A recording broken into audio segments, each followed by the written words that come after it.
watching CMP TV, touching lives forever. चौथा कलिमा, ए मेरे खुदा, ए मेरे खुदा, तूने मुझे क्यों छोड़ दिया। मत्ती 27 बाब 46 आयत, मरकस 15 बाब 34 आयत। सियाक और सबाक, कॉन्टेक्स्ट। ये कलिमा यसू ने सलीब पर सिपहर के करीब बुलंद आवाज में कहा। इस वक्त जमीन पर अंधेरा छा गया था और फिजा में खामोशी और संजीदगी थी।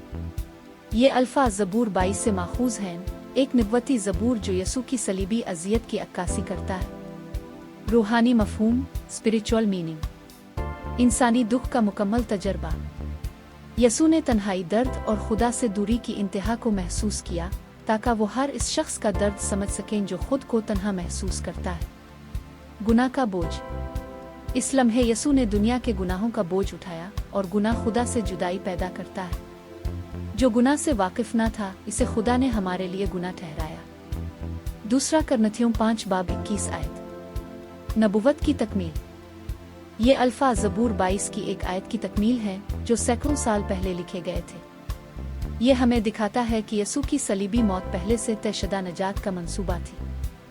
सलीब पर वफादारी। यसू ने मेरे खुदा कहकर जाहिर किया कि वो दुख में भी खुदा से वाबस्ता रहे, वो तर्क किए जाने के एहसास में भी ईमान से जुड़े रहे। अमली सबक, लाइफ एप्लीकेशन।